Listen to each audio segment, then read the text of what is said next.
Hello, I'm the Dean of Teaching and Learning in the College of Law and Management Studies at the University of KwaZulu-Natal.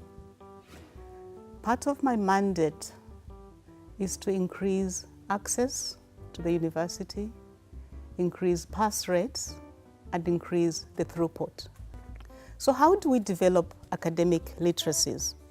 It requires that one reads regularly, that one reads widely, that one reads habitually.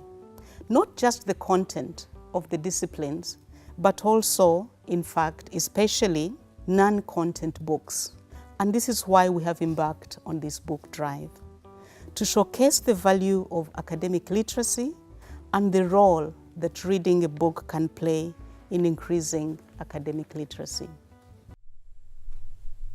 We write books about everything, from fantasies to published dreams. We are endless streams of wordsmiths. Oh, but we never know unless we read.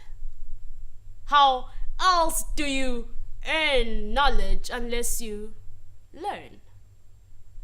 We might be politically incorrect by wanting our dead hopes to resurrect, suspend our breaths in the nostrils of true freedom, social, economic, spiritual, cultural.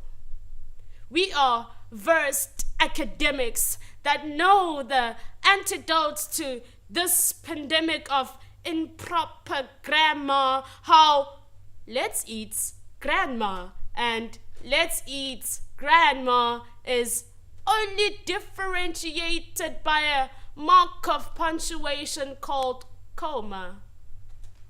But how else would we know unless we read? How else could we write books about anything? Have you heard? Have you read?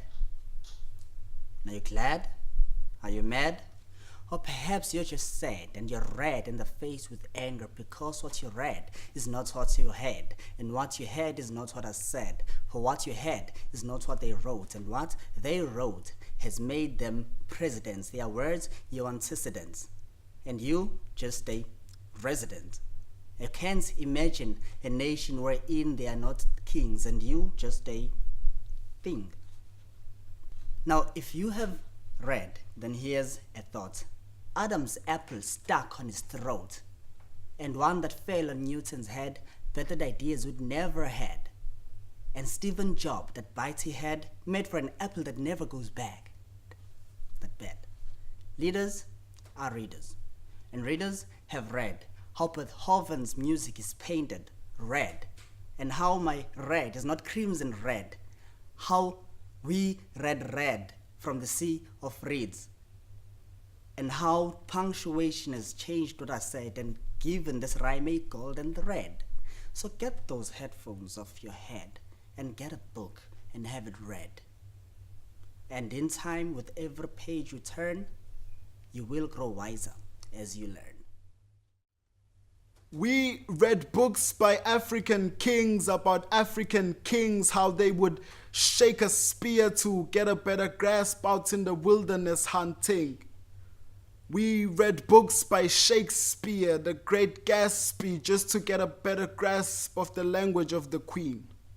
We read books about African queens who hold this continent on their shoulders and not even flinch. We read books about monsters under our beds we were taught to run from when we were kids. We read books by Biko and Nelson about all the monsters that haunt the African dream. We read books about how Bill Gates started computing, how Zuckerberg started Facebooking, how Nelson started long walking. We read books about the Prince of Peace, the world wars, and the war kings. We read books about how Romeo was Julietting. We read books about the shifting of the tectonic plates, mind broadening, the science, the fiction, the liberation, the hope of a reading nation. We read books about everything.